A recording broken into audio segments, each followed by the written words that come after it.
ரொம்ப அதிர்ச்சியான தகவல் நீங்க சொல்ற தகவல். அங்க மகாராஷ்டிரால வந்து மிக முக்கிய ஒரு அரசியல் சக்தியாக இருந்தவர் ஒரு அஜித் பவார். இப்பதான் சமீபத்துல அவர் சரத் பவார் அவருக்கும் சரி அஜித் பவாருக்கும் ரெண்டு பிரிஞ்சிருந்தாங்க. ஆனா ரெண்டு பேருக்கும் ஒரு சமரசம் அடைஞ்சு அந்த இரண்டு இயக்கங்களும் பொறுத்த வரைக்கும் ஒரே இயக்கமா இருந்து ரெண்டு பிளவுபட்டாங்க. ரெண்டு பேருமே சமரசமாகி அடுத்து வந்து செயல்படுற மாதிரி ஒரு செய்திகள் நம்ம கேள்விப்படும் பொழுது இது மகாராஷ்டிரா மக்களுக்கு ஒரு மிகப்பெரிய ஒரு இழப்பு, அந்த இயக்கத்துக்கு மிகப்பெரிய ஒரு இழப்புன்னு பாக்குறோம். இன்னொன்னு இந்த விஷயத்துல முக்கியமா சொல்ல விரும்புறது இந்த விமான விபத்துகள்.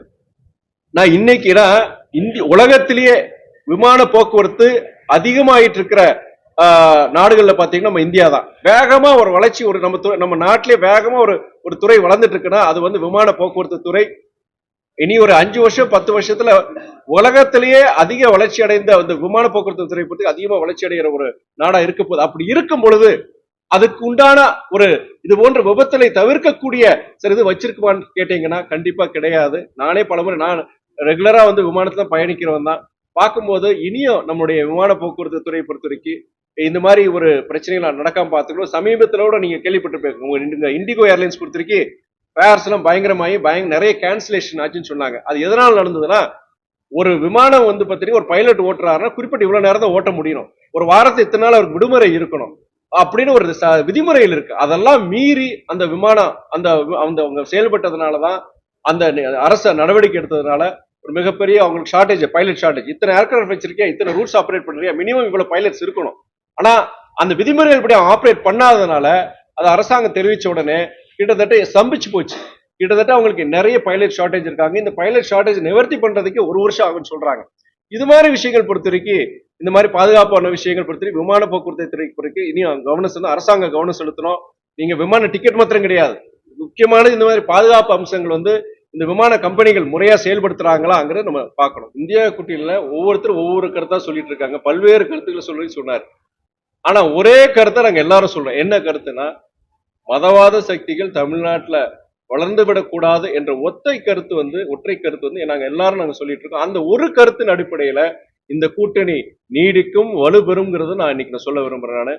இன்னொரு நீங்க சொன்னீங்க, நீங்க நம்ம மதுரையில ஒரு சம்பவம் அண்ணன் தளபதி அவரு எம்எல்ஏ சொன்னதை சொன்னீங்க. குறிப்பா நம்முடைய சகோதரர் மாணிக்கம் தாகூரும் நம்ம சகோதரி ஜோதிமணி அவங்களை பத்தி ஒரு சின்ன ஒரு பிரச்சனை நானும் படிச்சேன்.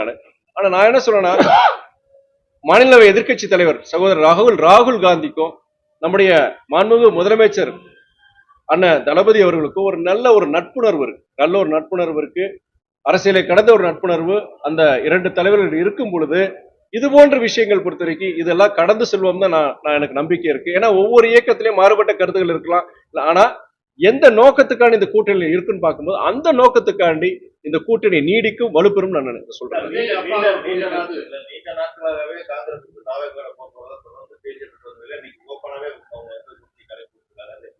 பல பேர் வந்து எப்படின்னா எப்படியாவது கூட்டணி திமுக கூட்டணியில் ஒரு பிளவு ஏற்பட்டு ஏதாவது அங்க சகோதரர் விஜய் கூட போவாங்களா, இல்ல ஏதாவது அங்க வேற அங்க போவாங்களா நீங்க நினைக்கிறீங்க, ஆசைப்படுறீங்க. அந்த ஆசை நிறைவேறாதுன்னு நான் நினைக்கிறேன். நான் ஏங்க சரி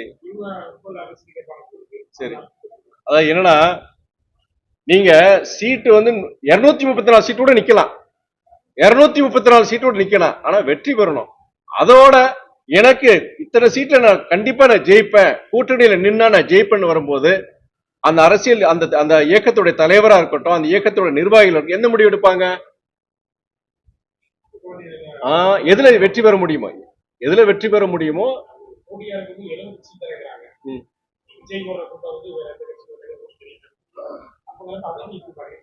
அது நீங்க அதாவது காங்கிரஸ் தலைமை அவங்கதான் முடிவு எடுக்கணும்.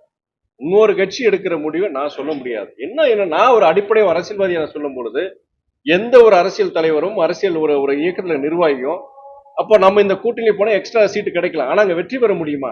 அப்போ இதுல இருக்கும்போது கண்டிப்பா நம்ம வெற்றி பெறலாம். அந்த அடிப்படையில தான் அரசியல் இயக்கங்களும் அந்த தலைவர்கள் முடிவெடுப்பாங்க. அப்படி பார்க்கும்போது அதுக்கு வாய்ப்பு இல்லை. நீங்க காங்கிரஸ் வந்து அதை நம்பி சகோதரர் விஜய் கூட்டணிக்கு போய் இன்னைக்கு அங்க இது மாதிரி வாய்ப்பு கிடையாதுன்னு நினைக்கிறேன்.